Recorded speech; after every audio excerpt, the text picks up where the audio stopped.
It has been 50 days that I'm away from Iran. I used to live in Tehran, the capital of Iran. Back then, when I was living in it, I never thought of Tehran as a highly interesting place. I always thought it's a city without a character. Now I know how wrong I was, but back then I didn't know that. I thought all these people, all these traditions, all these costumes, all these everything about it, these are not me. These are not my people. This isn't where I should be. This is not where I belong. And at the same time, I didn't feel like I belonged anywhere else. So I felt like a wanderer. I felt like an outsider in my country, an observer. I still do feel like an observer from time to time because I like doing that. I like observing people. But on September 16, lots of things changed for Iran and Iranian people. Mahsa Amini was killed by the morality police in Iran, which you might have heard of. And Iranian people came to streets. They started protesting. They didn't back down. Even when the security guards, the police, the military, all of them started firing at them with plastic bullets, real bullets, everything, heavy artillery. People weren't backing down. People said, no, enough is enough. We're tired. We're tired of this tyranny. And then it felt like, oh wow, I was never alone. I wasn't part of a small minority of people that are fed up with everything, with the culture. No, a lot of people do feel like that. This is the real Iran. And I realized how that was taken from me, this sense of belonging somewhere, this sense that this sense of camaraderie with your fellow countrymen was robbed from me and many other Iranians. We are being forced to leave Iran, to put it behind us, think, there's no chance for Iran. We have to leave it. We have to go start a life somewhere else. But I realized that was all lies. Unfortunately, I realized it too late when I was leaving Iran already in a few days. But I'm still happy that I felt that. I'm still happy that I felt like I belong in a country. I realize now how nonsensical that thought was, that I have no roots. I have roots. I just was blinded to them. Now I can see them. Now I can see where I belong. Now I can see my people, hear their story better. Now I know I'm not alone. None of us are. Not every Iranian. They're not alone. Now I know this. And now I miss Tehran. With all my heart, I do miss it. From the nonsensical infrastructure of the city to everything about it. I thought Tehran had no character. How wrong I was. It has such a rich, gorgeous character. All the people in it, all the taxi, everything about it, I do miss it.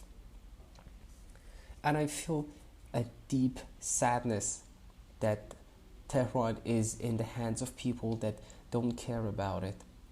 That city, if it's in the hands of people who are alive, who are giving it their all, who are taking care of it, it's going to be one of the best cities in the world. It was wrong of me to think Tehran is a dead end. Tehran has been a lively city forever. The city is always moving. It's always alive. I was just never taught how to live. Well, hello everyone, and welcome to chapter 97 of The Last Thoughts of a Busy Mind. This one titled We Like to Roam Around, which is taken from Dion's The Wanderer. My drink today is some sugar-free herbal drink, lemon and mint flavored. Let me take a sip.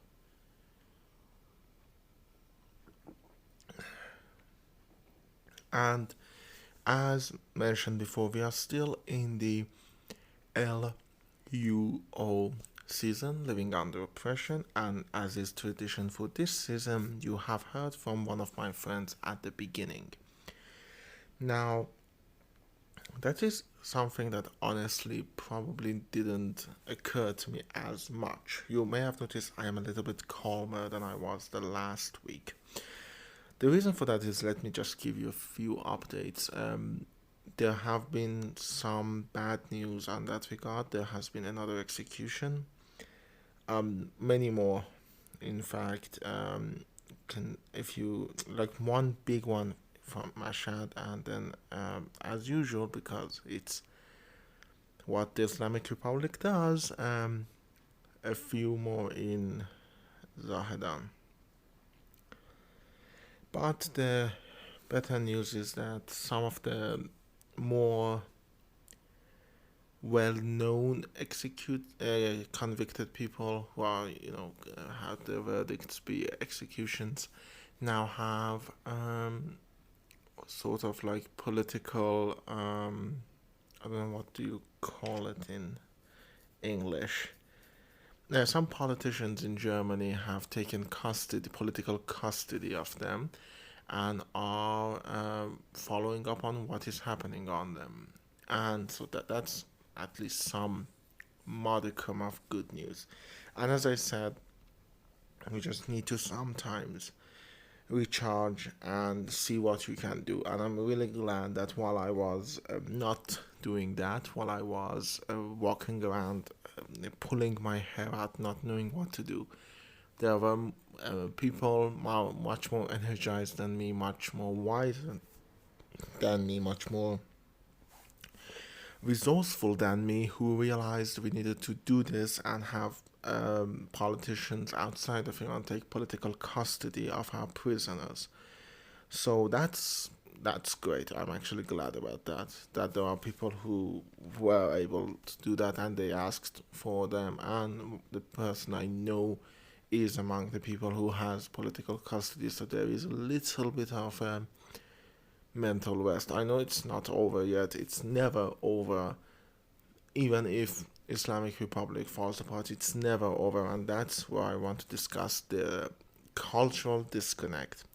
Now, as my friend mentioned, and as I've mentioned before throughout this season and probably a few last seasons, um, a lot of people I know are leaving Iran, and I don't blame them. I myself would love to do that, and part of that reason is because of a cultural disconnect, because there seems to be not a connection between them and the people of Iran. And the reason for that is partially propaganda in nature. Now, one of the distinctions that I hope you keep in mind, like if you don't know anything from this season, I want you to remember this. There is a magnificent disconnect, there is a magnificent rift between the Iranian regime, which is the Islamic Republic, and the rest of the country, which is Iran. It's the Islamic Republic of Iran, but it is not really. It's Islamic Republic versus Iran.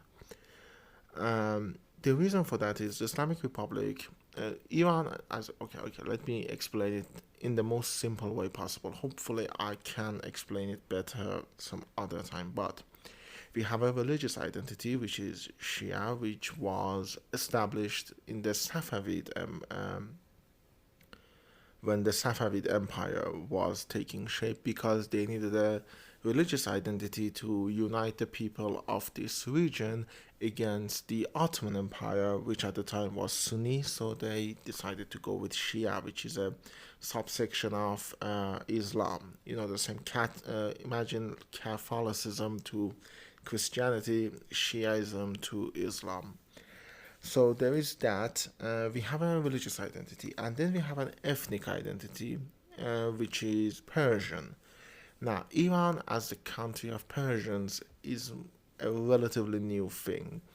It was mostly established during the time of Reza Khan Pahlavi, the second to last king of Iran.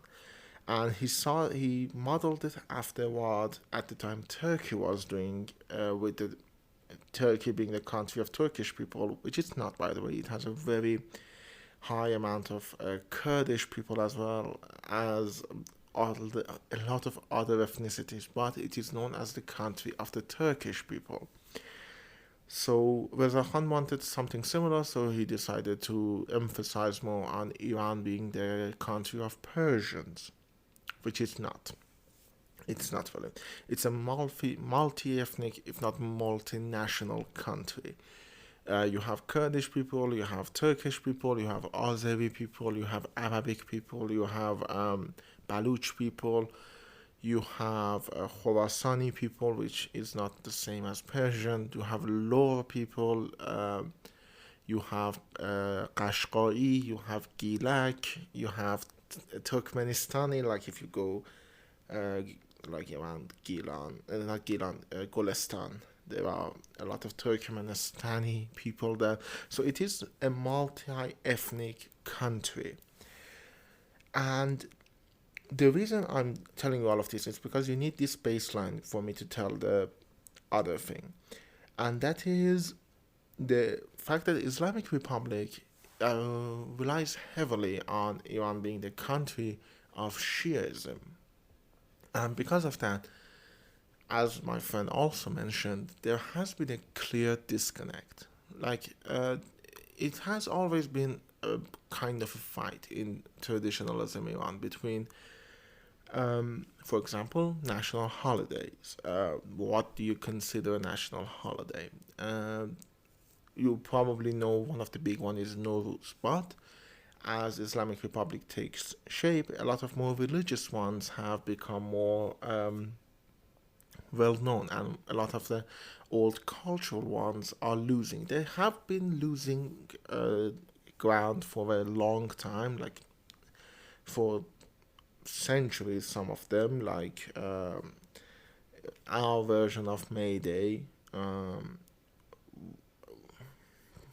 But the thing is that with the with Islamic Republic being the current regime, being the current government, a lot of these religious holidays have become more and more apparent. So Muharram is more apparent than, for example, Surashun, which is the death of Siavash.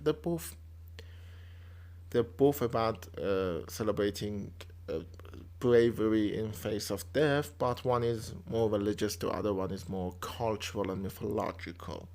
But the reason I'm saying all of this is because you need to understand when you're growing up in Iran, when you're growing up in Tehran, for example, which is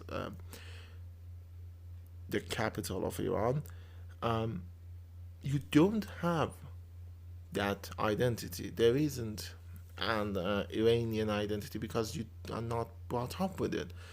You do have a religious identity first and foremost, but after that, what you have is basically where you are born. I was born in Isfahan, so I have a Isfahan cultural mindset, which I'm glad I do because I can't imagine not having that, or a Tabrizi thing, which is Azeri thing. So basically, you have a very tribal view, and because of that, as again my friend said before this, it was very easy to imagine that you are the only progressive voice in your country and the rest is just backwards traditionalist. It's not the truth. It's never been the truth. The fact is, a lot of the people who may seem like traditionalists are not, in fact, much more in favor of Islamic Republic. Um, the lie that Islamic Republic has been telling us that it's the only glue holding the country together is never right. You can go and listen to the special chapter, which is Let the Sun Shine In. For more discussion on that, we did talk about separatist movements and the lie that Islamic Republic keep perpetuating about them, that they're the only thing holding Iran from basically being broken up, which is a lie, and they're actively a problem to it. So The thing is that you have to understand how important that is when you're growing up, as you're isolated, you know? You feel isolated. You can listen to this series, this whole Last Thoughts of a Busy Mind podcast for that feeling of isolation.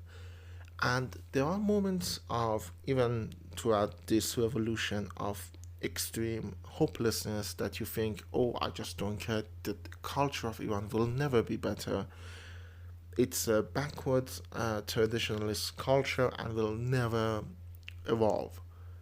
And basically, the old adage, you get what you pay for, you get what you have with the Iranian culture. That is actually a very pro IR sentiment, in my opinion, because yeah, they want us to think that the problems that IR has, the anti-LGBT sentiments, the what do you call it, oppression of women, the oppression of women's rights, the oppression of minority rights, the Shia supremacy ideology, the Iranian is a country of Persian supremacy ideology. It's easy for us to think that, oh, this is what our culture is, this is what is our identity. In order for us to get rid of this identity, we need to get rid of Iran. We need to leave it. And you know what? There are times I feel that. There are times you can go back and listen to the earlier episodes where I said, yeah, I'm gonna leave. And probably I will. Because, to be honest, yeah, there are backwards elements to Iranian culture, but that's the thing. It will evolve. It will get better. I am more hopeful now because I see that the anti-LGBT sentiments are not as big as I wants it to be. Islamic Republic wants it to be. Because if it was, there wouldn't be as much support for them when other smaller groups try to silence them. And that is important. You have to realize you grew up in Iran in isolation. Like, as a Isfahani person, I'm thinking, oh, Isfahan is the only, like, culture that I identify with. There isn't an Iranian overall culture, but then you realize, no, what you think is exclusive to your community, to your ethnic background, is actually much more universal. That sense of unity, that sense of just feeling you are part of something bigger than yourself, something bigger than yourself that wants change, that will have change, is honestly heartwarming.